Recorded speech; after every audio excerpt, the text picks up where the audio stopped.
Alright guys, how y'all doing all tonight? This is the Club of the Man 1993. And we are here live for my live review of last night's premium live event. No longer, of course, pay-per-view. Premium live event. WWE's Wrestlemania Backlash 2022. And again, it took place last night, May 8th, 2022, at the Dunkin Donuts Center in Providence, Rhode Island. I'd also like to thank those who did join me for my 3 live reaction matches. Yes, the views were not as high as some of my WrestleMania live reactions, but they were still pretty strong. Ronda and Charlotte, I think, are about 920 some viewers. Let's get it up to 1,000. Let's see if that one can hit 1,000. The others, I think, was about like 180, 125. So, for, having a small, loyal audience, I'll take it. I will take it. But overall, WrestleMania Backlash, I went into it thinking it being a skippable show. A show that there's going to be really no storyline development whatsoever. And a bunch of useless matches.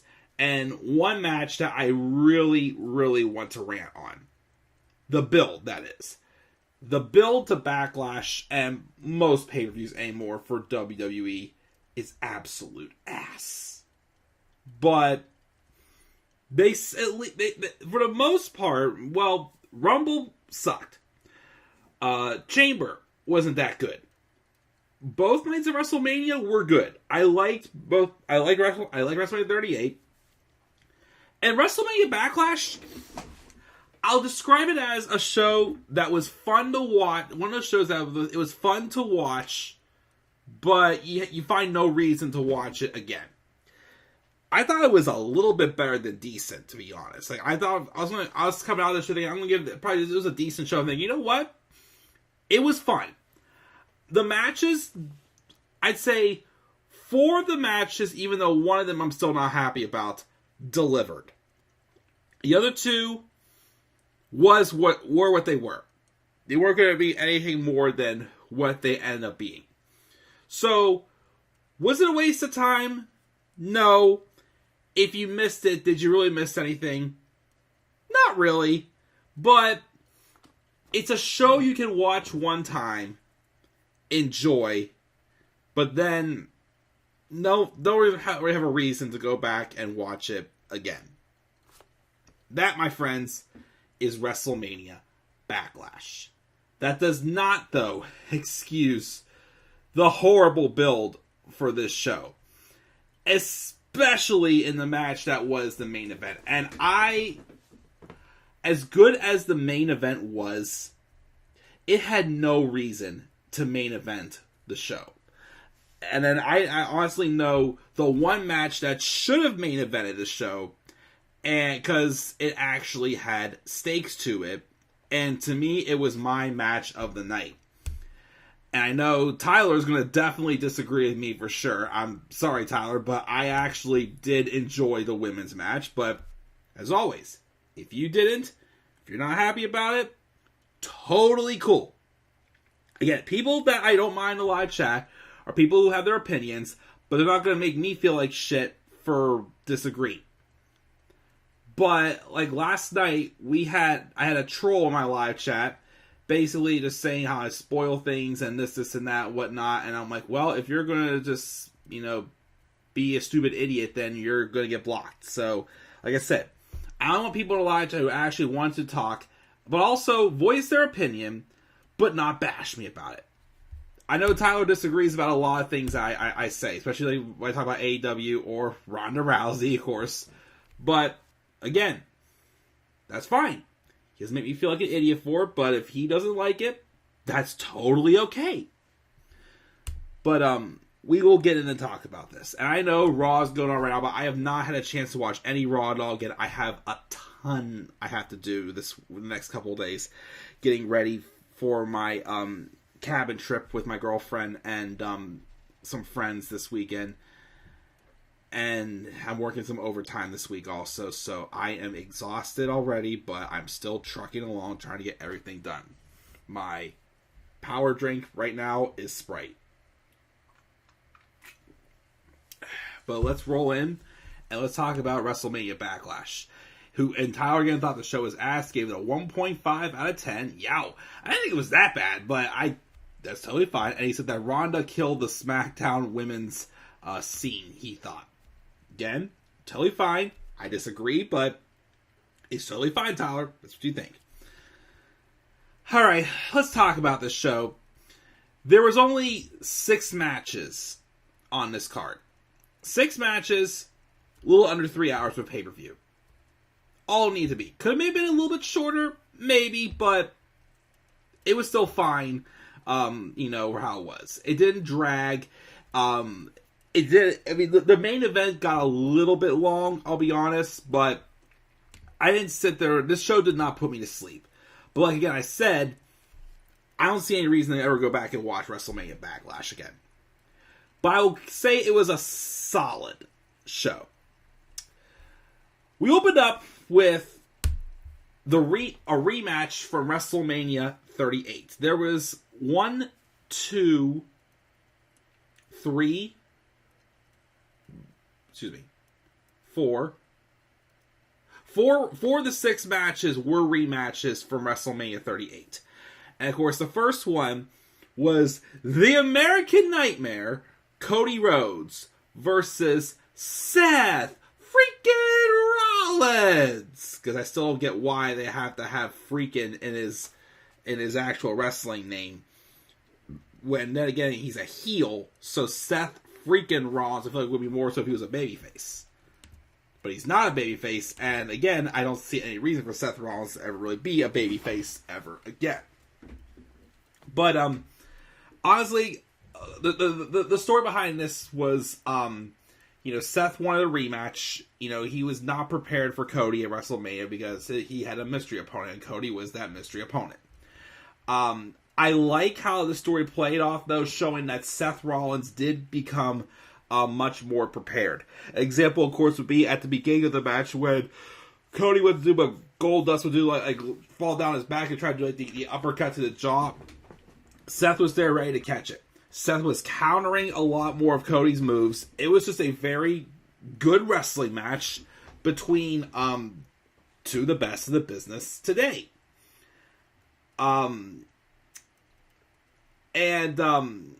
I like how, of course, Seth Rollins this time actually, in the heelish way, of course, did Dusty Rhodes maneuver that Cody did at WrestleMania, but Seth did it here to get some heat, which was very wise to do. Very good psychology and whatnot. My only 2 gripes about this match, and again, it was a very excellent opener. I thought either this or the 6-man tag should have opened the show. But a very excellent opener.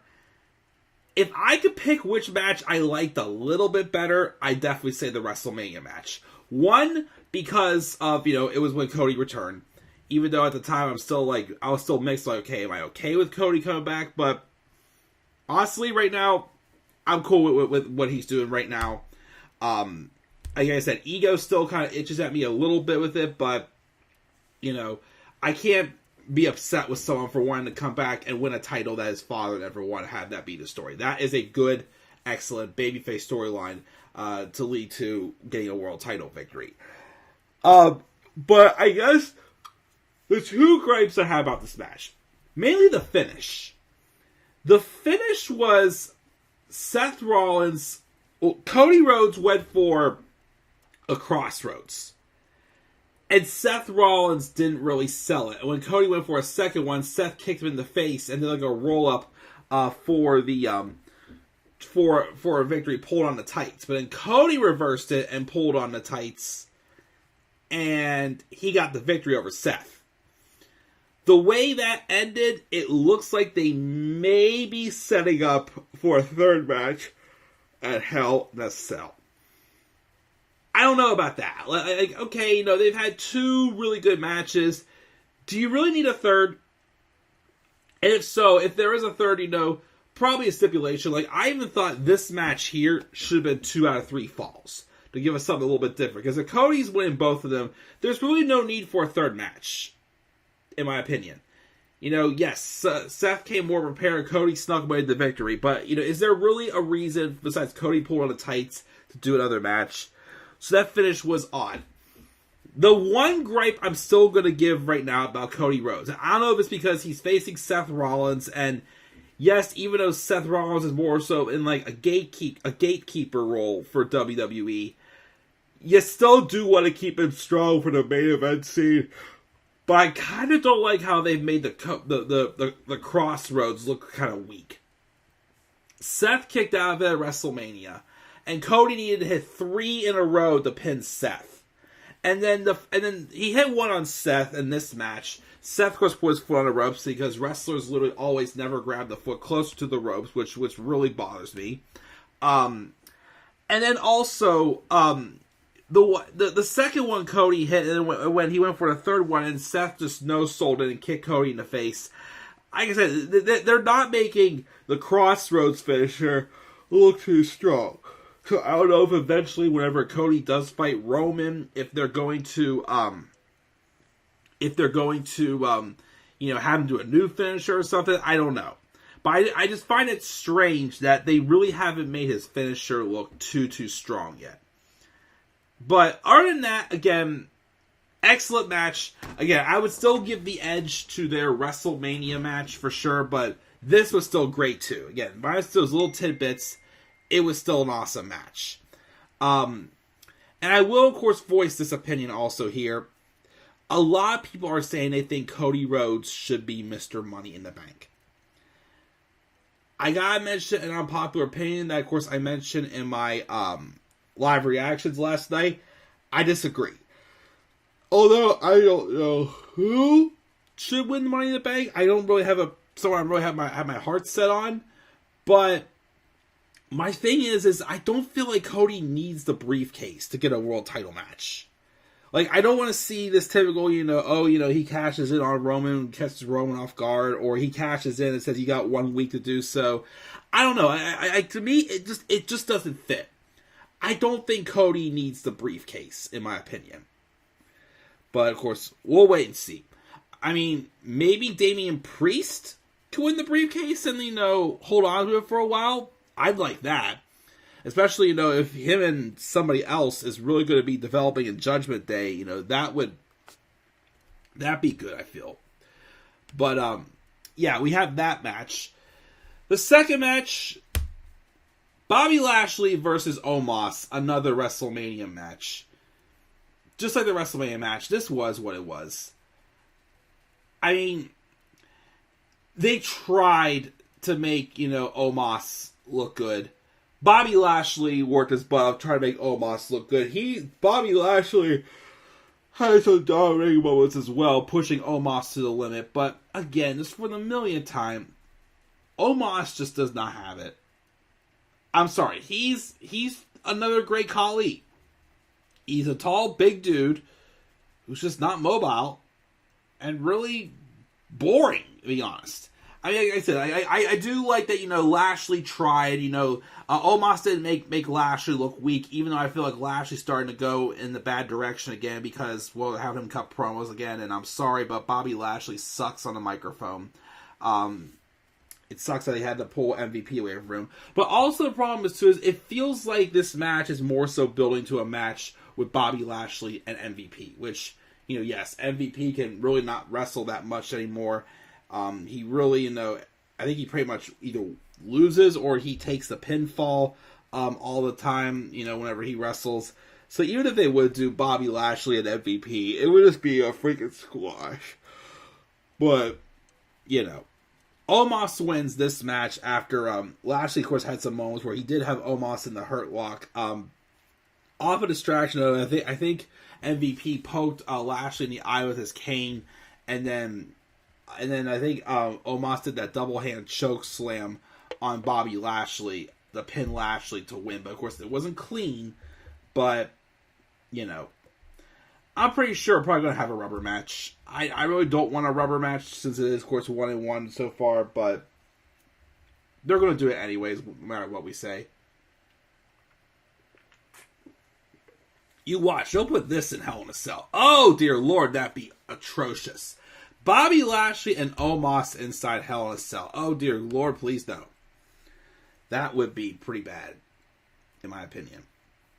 So, yeah, we have that. Then we have this match, another WrestleMania rematch.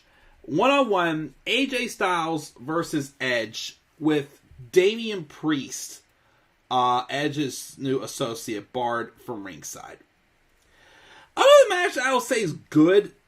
You know, I definitely agree that, I mean, I like their WrestleMania match better. I knew this was probably more so like a setup match, setting up for the future. Obviously, you know, knowing that somebody else was going to come out because Damian was barred from ringside.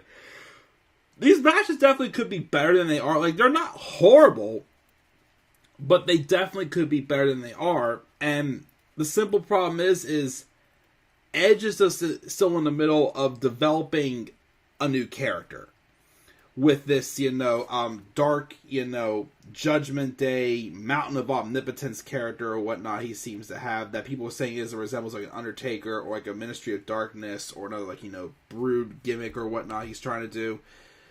It's still developing, which I feel like, you know, even though turning Edge heel has been very interesting to me for sure, maybe they should have waited to do Edge and AJ maybe until Edge had that character developed, maybe. But the swerve here, of course, the match was my prediction was that Finn Balor was going to turn. I thought somebody's going to appear and cost AJ the match. Even though I wasn't convinced that AJ was going to actually lose either, because I wanted to see him get to Hell in a Cell, but they still have a reason to go to Hell in a Cell. I thought Finn was going to attack until Damian Priest came out and stood at, like, the edge of, like, where he's considered at ringside or not. Until Finn Balor came down, who had his recent beef with Damian Priest, and they brawl. And all of a sudden, a black figurine appears and pushes AJ off of the ropes when he was getting ready to do the phenomenal forearm. And off of that, Edge put AJ in the crossface and got AJ to pass out. Afterwards, the black figure got in the ring, and I saw the boots. I'm like, wait a minute. Is that Rhea? And sure enough, it was. It was Rhea Ripley, but she dyed her hair black. She wears, like, black lipstick now and has a little more of like, a goth look to her. I thought it was cool. I liked it. I mean, we've all been predicting for a while of Rhea Ripley joining Edge's stable. I know we think either Finn Balor or Tommaso Ciampa will also join as well. I don't know. I'm starting to lean a little more towards Balor because Tommaso Ciampa seems to be involved. Well, as of now, because again, I'm not watching Raw right now. But Ciampa's a little more like he's focused on Mustafa Ali right now. But Finn Balor, because he has his history with, you know, with Damian Priest as of recently. I keep thinking they're going to swerve us to have Finn be the next male member of the of Judgment Day. Damian Priest and Finn Balor, Damian Priest and Finn Balor winning the tag titles together be pretty dope. Same, of course, with Ciampa and Priest, but I still think Ciampa's not going to be sticking around much longer because I think, again, his contract does expire next month. But Rhea, of course, joined it. Awesome. And honestly, also, I was completely okay with Rhea, you know, like, distracting AJ and throwing him off by actually pushing him off of the top rope. I was okay with that. If there's any female competitor that should be doing a badass move like that, it's definitely Rhea Ripley. So, I like this. Again, the match was good. Again, it was more of a setup match, though, and this is definitely a feud I think that is worthy of definitely doing Hell in a Cell. Someone even said they may even do a 6-man tag match with AJ, Finn, and Liv inside the cell versus Edge, Damian, and Rhea, which, honestly, that'd be pretty dope. Like, I'd be okay with that, especially, of course, if they still want to drag this to SummerSlam. Because I feel like, you know, obviously, if they're going to have their best one-on-one match, it may not be till SummerSlam. So maybe at Hell in a Cell, We'll do that 6-man tag inside Hell in a Cell. Have AJ and Edge both be in Money in the Bank, maybe, in the ladder match, and have their blow off TLC at SummerSlam. I still want that TLC match, and I really thought these two would be capable of putting on a classic of a TLC match. So, we'll wait and see, but again, yes, really like that new look from Rhea Ripley for sure, with her joining Judgment Day. That was pretty cool.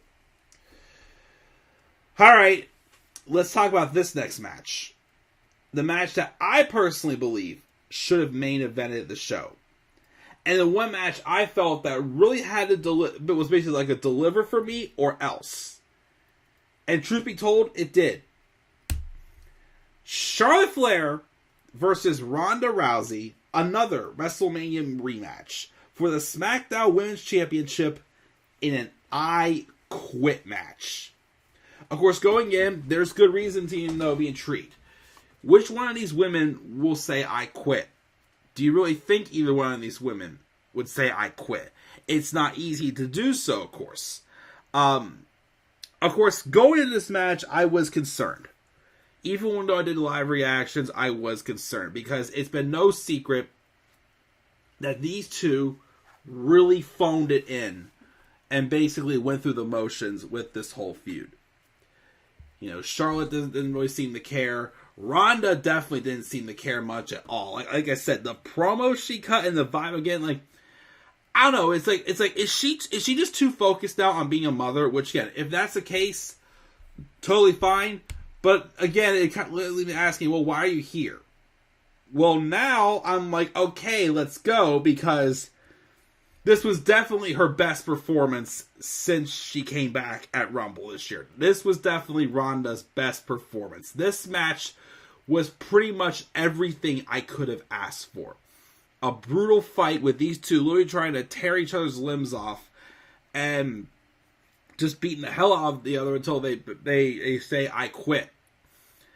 And, I thought it was really well done. There was uses of kendo sticks, which I thought was interesting to use since they back to their Survivor Series match when Charlotte went roughshod on Ronda with the kendo stick, which was freaking cool. The trash talk in there, the refusal of quitting. Ronda Rousey, there's a few times she literally climbed up Charlotte. Looked like a freaking spider trying to climb up Charlotte. We had chairs that were used in the match as well. No tables. Well, I mean, they did slam their faces off the announce table a few times or whatnot. A couple good spots, though, of course, where I thought that they were going to have them say I quit. The one that I'm surprised that didn't happen was when Ronda was putting Charlotte in the armbar while on the ropes in the corner. I also thought maybe Charlotte was going to get Ronda to say I quit when they brawled in the crowd and they had Charlotte putting Ronda in like a submission maneuver while her head was underneath the railing. Like, that looked painful. Again, that gave me vibes of Charlotte and Sasha in 2016 Falls Count Anywhere for the Raw Women's title. The hot potato matches, if you want to call it, between Sasha and Charlotte. Which I thought that was good too. I loved that finish. They had Charlotte I think Charlotte hit Ronda with a natural selection on a chair. And she put her in a submission maneuver. And Ronda kept refusing to quit. She was calling Charlotte a bitch. And then finally, Charlotte sits on the chair. And here's the other thing too, I will always I should praise Charlotte Flair for it, whether she's overpushed or not. Anytime she's put someone over, she always seems to have, the right thing to say to put the final exclamation point on basically her getting taken down. Like whenever she was just trashing Sasha Banks at the Raw back in July of 2016 when Sasha first won the title, just the storytelling there. And right here as well, when Charlotte basically told Ronda, this is your last chance, last chance to quit, last chance or else. And when Ronda still wouldn't quit, Charlotte said, Happy Mother's Day. Obviously taking a jab at the fact that it's Ronda's first Mother's Day as a mother, as she gave birth to her first child late in 2021. And this caused Ronda the snap. She then put Charlotte's arm in the chair, and I'm like, oh, this has got to be it. This has got to be it. So she then put her in just an arm bar in the chair. And Charlotte was screaming in pain. The referee said, do you want to quit? And she said no. And then the referee tells Ronda that she said no. And then Ronda's like, oh, I was hoping you'd say that, bitch. And then she like twists her arm at like a 90-degree angle around the chair, even more in pain. And she gets Charlotte to scream out, I quit. Wins the match, and Ronda Rousey in WWE is now a 2-time women's champion. The first time, though, she has won the SmackDown women's title. Again, I got no complaints. You know, again, I knew these two could put on a good match. Their match at WrestleMania, it was solid. The finish, though, is what hurt it for me. And again, the build's been atrocious, but this is what I wanted. I mean, maybe a little bit more with the weapons, but this was awesome. It was brutal. The two of them like beat the hell out of each other with their fists, with the weapons, like the kendo sticks and the chairs and whatnot. They used things very well, and they of course tried to use it to their advantage with their submission maneuvers as well. Again, I just still love that ending with Charlotte basically trashing on Ronda for being a mother, and then obviously when Ronda put Charlotte in the arm bar and the chair was enough, so she went a step further and twisted her arm completely, and it looked painful, yes. But apparently also, it was a way to write off Charlotte. As I heard, she may be taking a couple months off because her and Andrade El Idolo are preparing to get married. Which, congratulations to them for sure. As for Ronda being SmackDown Women's Champion, I don't know. I know a lot of people are saying, I agree, the one match she should do right now is her and Shayna Baszler. Which would be a good feud for like Hell in a Cell and maybe Money in the Bank. And then, I don't know, maybe they could also do Ronda and Bayley since, Bayley should be back any day now. I'm surprised she still isn't back yet. She's been gone for, I think, 11 months now, I think it was. She got injured right before Money in the Bank last year. She was supposed to have an I Quit match last year against Bianca at Money in the Bank, but then that got canceled because she hurt her knee. But yeah, I'm still surprised she's not back yet. Other than that, I don't know. Who would you have Ronda face? Like her and Sasha, maybe? Yeah, they had a great match at Rumble 2019, so maybe they'll do the rematch. Who knows? But we'll see. But I thought this match was my favorite match of the night, and personally, this should have main evented. It was the only title match. It was the only match that also had stakes to it. So to me, why wouldn't you put this as the main event, in my opinion? So that's that match. This next match, Madcap Moss versus Happy Corbin. It was what it was. I spent most of this match heating up a piece of chicken. But this babyface Madcap Moss jokester needs to change. I mean, Corbin's already crap as a super duper cheap heel magnet. But Madcap Moss, like, he's basically doing the same thing he did as a heel, except he's telling jokes to heels now. And the problem is his jokes just aren't funny. They're not. So his face roll is not going to work unless they change his gimmick in some ways, but I don't know anymore. But Madcap wins. That is that. Let's talk about this main event now. A 6-man tag match. Drew McIntyre and RK Bro taking on the Bloodlines, Roman Reigns, and the Usos. In just a regular 6-man tag match.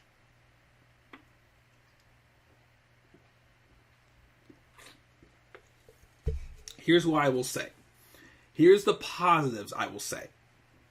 This match was fun.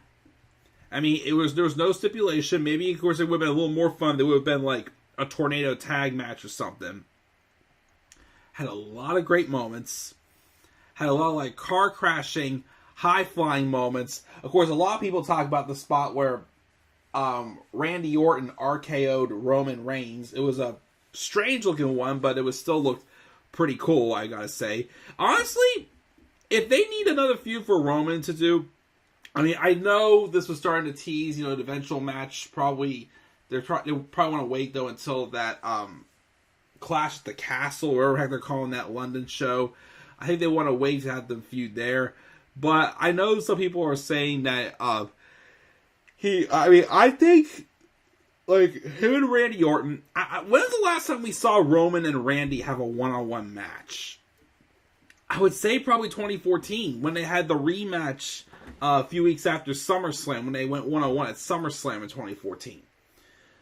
And I've so far, knock on wood, usually whenever Randy Orton is a babyface, I usually get bored of him pretty quickly. Because, Randy can't get over. He was honestly probably the hottest thing in the match. Like, the crowd was very behind Randy.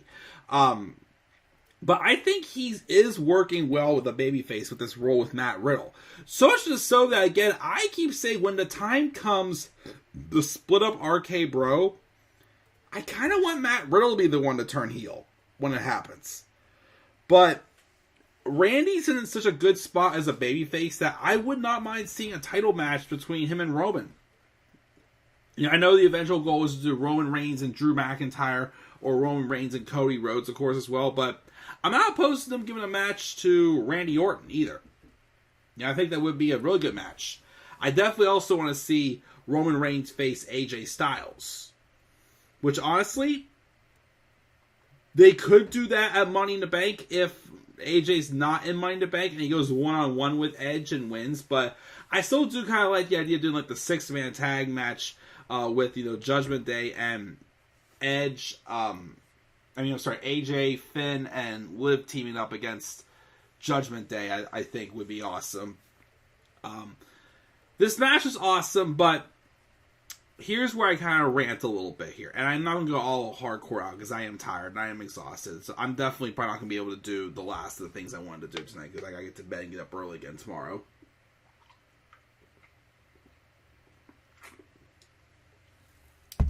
Here's the biggest reason why I'm not holding this match as high as it should be.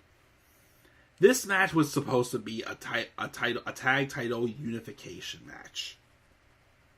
And then just recently on SmackDown, during the contract signing, Roman comes out, rips it up, shoves it in Matt Riddle's mouth, and basically says, we're not doing this now.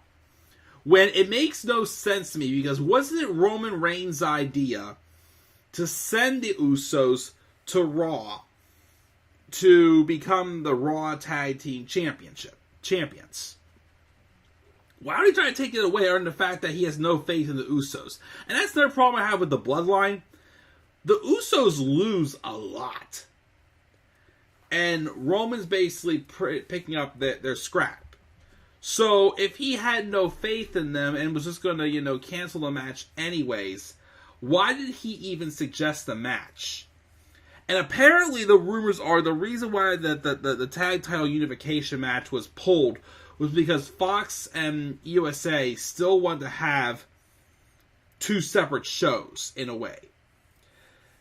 So even the WWE could say, we didn't know. Well, bullcrap. You should have checked with them first before actually doing this match. And Roman won. Again, it was a fun car crashing, fast paced match. But again, what did it do? Roman pinned Matt Riddle. Like, at least you could have done something where like Drew McIntyre snuck in, a pinfall victory on Roman. Okay, maybe they wanted to at least not have them want to see the match quite yet, because they want to save it for Clash at the Castle. But to me, it still kind of looked, the scenario looked a little dull, in my honest opinion. It made it look kind of dull, having just Roman win this 6-man tag match. Like, you could have, again, I don't know if it's because they don't want to do it quite yet, but you could have had, Drew McIntyre pin Roman Reigns or something like that. just to throw the crowd off completely. But, I don't know. Like I said, no excuse to advertise something as a title unification match just to pull the plugs and blame it on your networks. When, again, they could have checked, they could have, found out for sure if it was, doable or not. So, Bloodline win. And with that being said, that's going to do it for this live review. Like I said, I gave the show a B-. It was a show that's fun to sit through one time.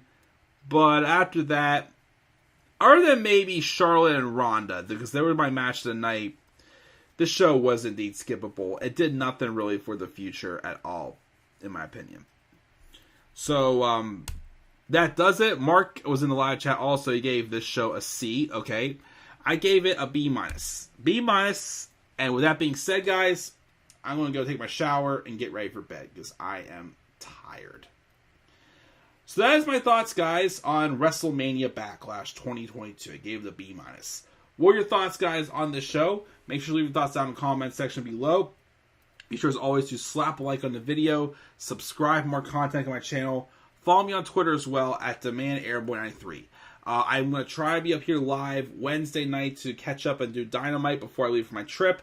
And then after that, I won't be really live again until probably Dynamite the following week, maybe. Unless something else big really happens. So, we'll see. So guys, I'll check it out. I'll catch you guys all later. Have a great rest of your night. Get some sleep. I'll see you all later. Peace out, everybody.